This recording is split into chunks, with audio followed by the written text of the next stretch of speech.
o antagonista nas eleições 2024.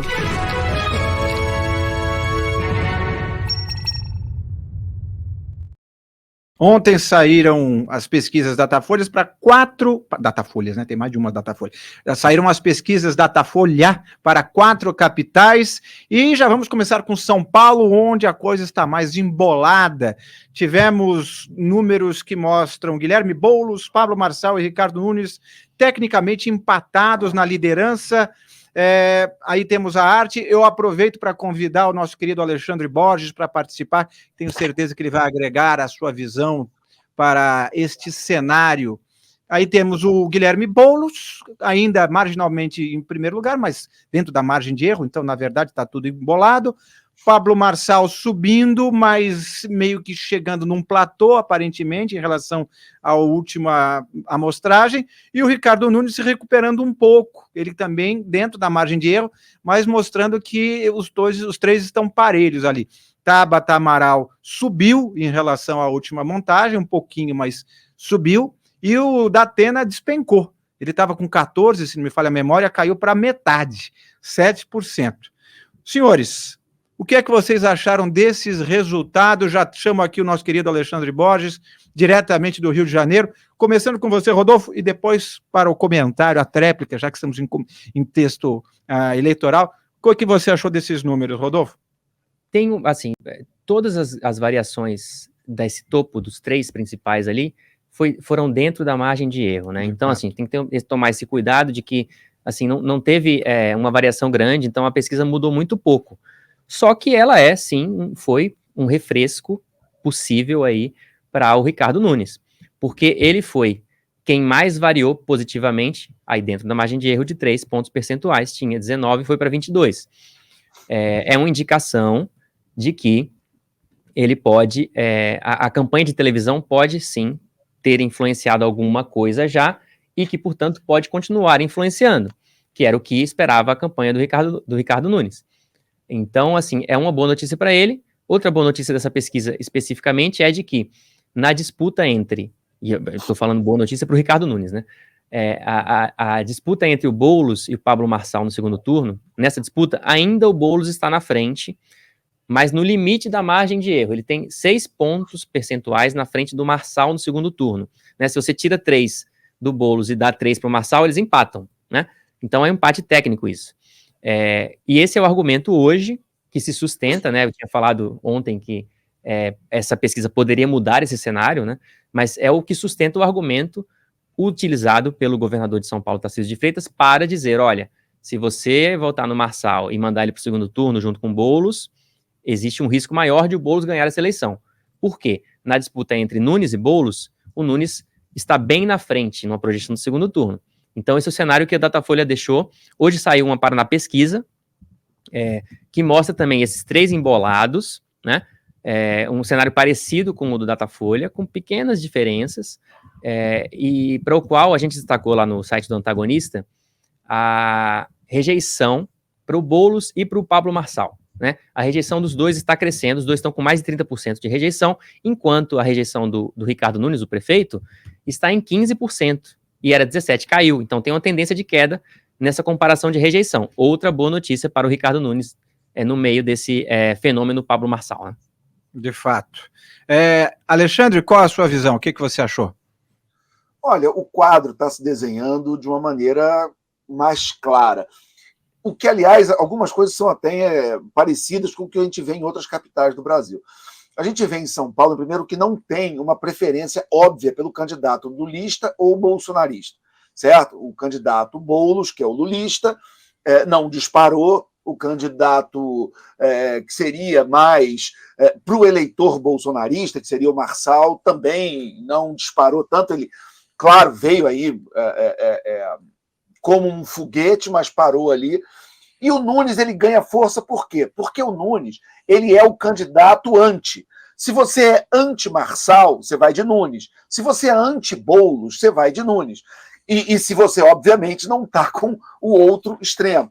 Então você tem aí claramente, e o Nunes está indo nessa onda, ele é o cara que está dizendo para o eleitor o seguinte, olha, você não gosta nem do Marçal, nem do bolsonarismo mais extremo, Você não gosta do Boulos, nem do lulismo e de uma esquerda mais extrema, vem comigo, eu já sou prefeito, você mais ou menos me conhece, eu não sou um cara radical, eu sou um cara que está ali mais ou menos no centro, centro-direita, mas está mais no centro. O próprio Bolsonaro mesmo está fazendo declarações a favor dele, o Tarcísio foi muito importante também para corroborar o voto dele. Então, agora, o Datafolha mostra que o voto no Ricardo Nunes é o voto menos convicto. Então, o cenário ainda não está desenhado. Eu vi muita gente dando o Marçal como morto, porque ele não cresceu como ele vinha crescendo. Eu acho cedo. O Marçal é uma novidade e ele ainda pode mostrar ainda algum gás. Né? Não foi uma pesquisa boa para ele de forma alguma, mas é muito cedo para definir cenários ou dar o Marçal como morto.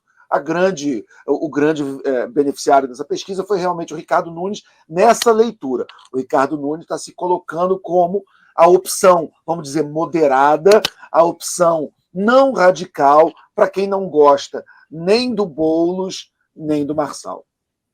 Pois é, aliás, o Marçal tem a maior taxa de rejeição dos 3 candidatos, né? Isso pode ser um dos fatores que colabore para ele chegar a um teto, embora, como você mesmo disse, isso pode não acontecer, não é, Rodolfo? Na Paraná, segue ainda, né, comparando as pesquisas, o Boulos ainda é mais rejeitado que o Marçal, né? Mas o Boulos também é mais conhecido, a gente pode dizer. Fica essa questão de quanto mais conhecido você pode ter mais votos, mas você também pode ter mais rejeição.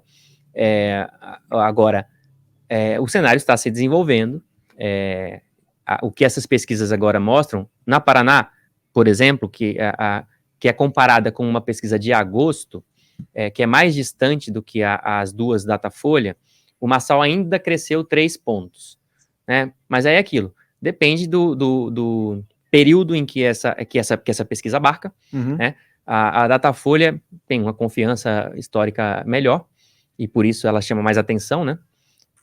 Mas assim, o cenário está se desenvolvendo, o Marçal não deu essa disparada, como o Alexandre falou, isso é relevante. E mais relevante do que isso Nunes segue na disputa, e a nota de rodapé Datena está definhando em todas as pesquisas. Despencou. O Datena é aquela coisa, era para ele ser o outsider da campanha, era para ele ser a surpresa, o Marçal atropelou, e ele está indo embora. Mais outsider ainda. Tá fora mesmo, outsider mesmo, fora da disputa totalmente. Pois é. Agora vamos... Eu acho que é bom a gente sempre olhar esse lado mais psicológico do eleitor. O sujeito que vota no Marçal, muitas vezes é o sujeito que votou no Bolsonaro. É o cara que tem raiva do que ele acha que é o sistema, que ele quer botar o dedo médio para todo mundo, quer irritar o sistema e tal. Esse cara vai um pouco... Fora essa pegada mais neopentecostalista, essa coisa de teologia da prosperidade, essa coisa mais de coach do Marçal, que agrada uma parte do eleitorado. E o Nunes pega essa pessoa que não está nem de um lado nem do outro, que seria aí sim a mesma avenida que o Datena gostaria de estar surfando, e aí é a afunilação, o afunilamento normal do quadro eleitoral. O eleitor que não é nem Marçal, nem Boulos, fala, eu vou de quem? O Nunes tem mais chance do que o Datena, eu vou de Nunes. Muito bem. Já no Rio de Janeiro, a situação está mais, digamos assim, estabelecida, né? O Paes continua subindo nas pesquisas, estava 53%, foi para 56% e agora está com 59%. Eduardo Paes caminhando de larga tranquilidade para a reeleição. O Alexandre Ramagem, esse sim um candidato em conteste, digamos assim, do bolsonarismo, não está dividido como aqui em São Paulo, que fica metade Marçal, metade Ricardo Nunes, lá só tem um candidato, e esse um candidato tem menos da metade do que qualquer um dos candidatos divididos aqui de São Paulo, percentualmente falando. Como é que você vê esse cenário aí, Alexandre? Consolidado, né? A gente vem cantando essa bola já há muito tempo. O Eduardo Paes virtualmente não tem adversário no Rio de Janeiro, e ele está fazendo uma campanha boa, competente, está mostrando o legado dele, o que ele tem feito como prefeito, o que ele ainda pretende fazer.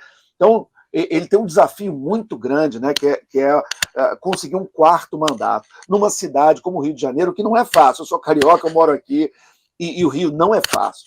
E você agradar o povo carioca a ponto de conseguir 4 mandatos é uma vitória, e a gente tem que reconhecer a vitória.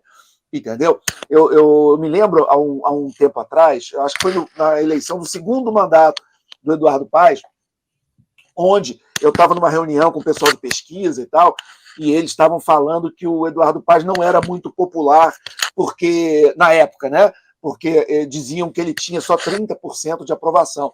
Eu falei, gente, deixa eu explicar uma coisinha para vocês. O povo carioca não é fácil, o carioca não elogia ninguém, o carioca é difícil. Agora, isso não quer dizer que eles não gostam, eles podem não estar. O carioca pode não estar reconhecendo em pesquisa que gosta do Eduardo, mas vai lá na urna e vota nele, entendeu? E aí, 2 ou 3 perguntas depois, que eu sou aquele chato que lê a pesquisa inteira, 2 ou 3 perguntas depois tinha assim: qual é o melhor prefeito da história do Rio de Janeiro? Eduardo Paes, 80%. Eu falei, tá vendo? As pessoas não querem elogiar, mas quando ele é confrontado para perguntar qual é o maior prefeito da história de uma cidade de 500 anos, 80% é Eduardo Paes.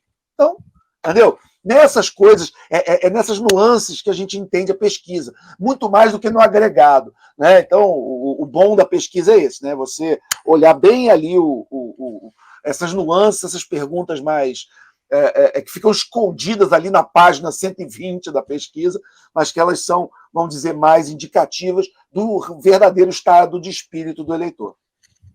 Interessante. Agora, indo para Belo Horizonte, também temos um cenário, na verdade, um pouco mais parelho, com o primeiro lugar, que é o Mauro Tramonte, que é apresentador de TV também, do Republicano, subindo um pouquinho de 27 para 29, e o segundo lugar, todo mundo tecnicamente empatado, mas o fato é que em Belo Horizonte o cenário está um pouco mais parelho. Lendo aqui, que na montagem anterior, o candidato que hoje está na liderança com 29%, estava com 27%, e que há 2 semanas atrás, esse ainda está dentro da margem de erro, se a gente for pensar. Além disso, os 3 candidatos que aparecem empatados na segunda posição inclui o atual prefeito, o Fuad Noman, o deputado Bruno Engler, do PL, e o apoiado pelo ex-presidente Jair Bolsonaro, que na verdade que é esse, e a deputada federal do PDT, que certamente não é apoiada pelo Bolsonaro, que é Duda Salabert.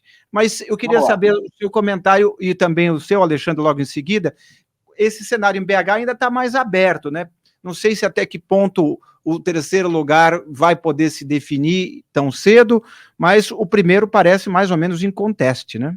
Mas o Inácio já deu todo o cenário, é onde tem alguma competição para ver como é que vai ser o segundo turno, né? Eu estou mais interessado, Inácio, para falar a verdade, no Recife. Recife a gente já pode até falar então, porque no Recife é uma lavada, né? Temos não, não posso falar do BH, não? Você vai do BH? Vamos lá?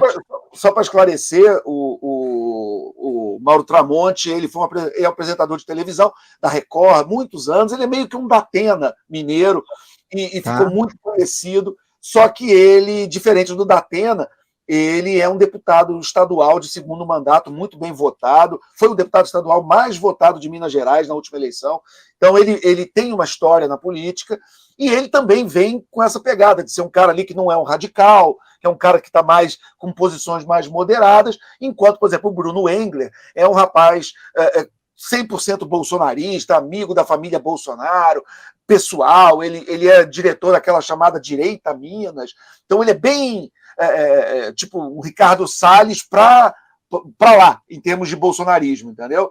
E Minas e Belo Horizonte, Minas é um estado muito bolsonarista, o Bolsonaro é muito bem votado, muito popular, o governador é o Zema, que é um bolsonarista, mas mesmo assim o Engler não conseguiu encantar esse eleitorado, e parece que também o povo de Belo Horizonte está querendo uma opção um pouco mais moderada, e aí está indo com alguém que não é um total desconhecido, é uma figura da mídia e um deputado estadual de segundo mandato muito bem votado. E aí é uma diferença. Ele é um apresentador, mas é um apresentador com histórico legislativo. Não é, por exemplo, como o Datena aqui em São Paulo, que seria a primeira experiência dele como político, já de cara um mandato de prefeito. Então, é diferente, como você mesmo contextualizou. Já em Recife, a situação é bem interessante. Aí está o João Campos com 70%, 84%, que deve estar preocupadíssimo, porque na última pesquisa ele estava com 76%. Se ele continuar encolhendo assim, até 2027 é capaz de empatar. Mas, claro, estou fazendo uma brincadeira aqui, mas a verdade é que na política tudo pode acontecer. Embora, claramente, o cenário mostre um cenário de consolidação da candidatura do João Campos.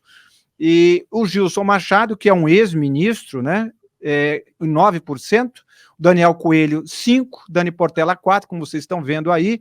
Então, não tem um cenário mais tranquilo do que esse. Até o Rio de Janeiro, que também está bem consolidado, perde, digamos assim, para o João Campos. O que explica essa, digamos, facilidade dele tão abissal em relação ao segundo lugar, Rodolfo, na sua visão? Facilita que ele já chegou num ambiente que estava todo montado já, né? Uhum. Filho do Eduardo Campos, né? O falecido governador de Pernambuco, que foi candidato à presidência, né? E que o João Campos me interessa muitíssimo. Eu sou pernambucano, né, nasci no Recife. Não tenho terra sotaque, de minha avó, terra de minha avó. Não tenho sotaque porque fui criado no Brasil afora. Mas... Começando a achar que o Rodolfo é meu primo mesmo, hein? Borges. Mas, assim, ele é uma figura para a qual eu vou chamar atenção aqui, porque, assim, ele é uma figura de potencial projeção nacional, né? Porque ele realmente conseguiu pegar o esteio que o pai deixou. Aparentemente, assim, só por se der muita coisa errada, ele não vira governador de Pernambuco, né? Porque ele vai ser reeleito agora. E aí tem aquela perspectiva, como tem o Eduardo Paes, né, Alexandre, de pular para o governo, né? Diz que não vai, não pode dizer que vai, mas a política é assim e a coisa vai mudando. Pergunte ao Dória, pergunte ao Serra. Quando chega a eleição majoritária, o povo clama, né?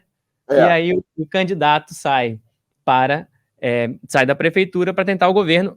É o que provavelmente deve acontecer com o João Campos. E isso, diferente do que acontece, o Alexandre já chamou atenção para isso no Rio, né? Diferente do que ocorre no Rio, isso não parece incomodar o eleitor pernambucano. Então, assim, está bem consolidada essa reeleição.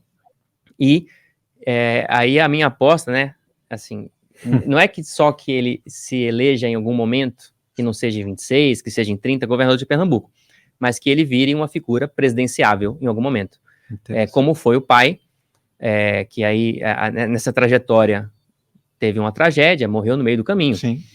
Mas ele estava nessa fila, né, o Eduardo Campos, né? Digamos, sucessão do Lula, né, à esquerda, seria ele o nome que estava se formando ali, tentando se formar, foi interrompido. O João Campos, para além de ter, como eu falei, esse ambiente já consolidado em Pernambuco com o PSB, ele tem também, como tem demonstrado, a gente já chamou atenção para isso, muita facilidade com rede social, né? Ele é um político jovem que não é o estilo exatamente do Pablo Marçal, que é uma coisa mais debochada, agressiva. Ele é mais divertido, né? Então ele apareceu dançando no carnaval, ele se diverte. Ele que é namorado da Tabata Amaral, candidata a prefeito aqui de São Paulo. Tudo que ele faz é muito animado, é pra cima, ele mostra nas redes sociais dele, então vai lá entregar moto pro pessoal poder distribuir